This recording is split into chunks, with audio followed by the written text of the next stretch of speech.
The Housing Minister says he's considering the idea of a build-to-rent scheme to help address the housing crisis.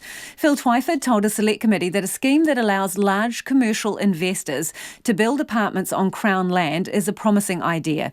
But National says it's unfair for the government to pursue a scheme like this when it's cracking down on mum and dad landlords.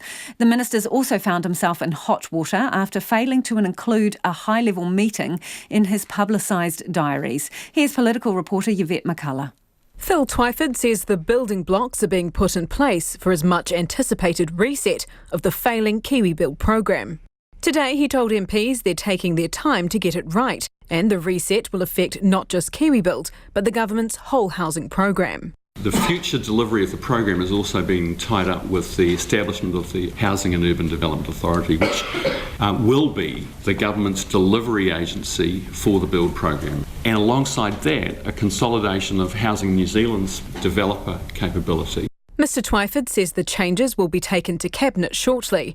But in dealing with the pressure on the rental market, the Minister is looking at launching a build-to-rent scheme. We're also talking with a number of large-scale commercial and institutional investors where they would build mostly apartment complexes, long-term, high-quality market rentals, and we think that would be a really positive addition to the current market and provide more housing choice.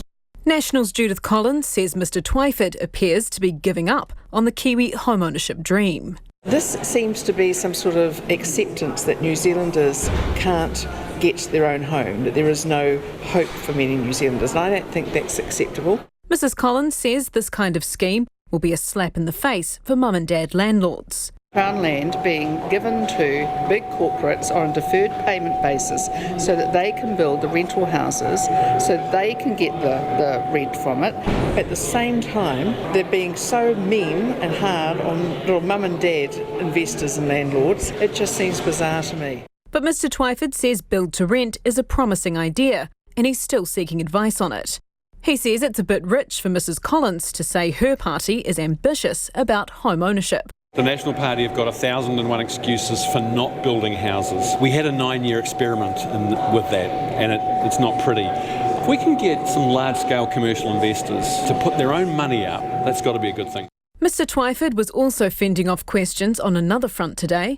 He, the Environment Minister David Parker and Auckland Mayor Phil Govt met in early March about Auckland's urban boundary. The meeting did appear in the diary released by Mr Parker, but not in Mr Twyford's. Mr Twyford's office also declined an Official Information Act request from National about the meeting on the grounds that the information did not exist, which he says he was unaware of. Speaking after question time, he denied trying to deliberately keep the meeting secret. There was an error in transferring over the hundreds of entries in my diary to the published record of my diary. But is that not the whole point of proactively releasing them, as being transparent? And if you're messing that up, that affects transparency. It was an error. Mr Twyford said he'd only found out the entry was missing from his diary this morning from a source he would not disclose. An email released by his ministerial colleague David Parker said Mr Twyford had asked that the meeting be seen as political, with no officials present, which could exclude it from the public diaries. National has criticised his handling of the disclosure, saying it doesn't fit with the pledge to be open and transparent. From Parliament, for Checkpoint, McCullough.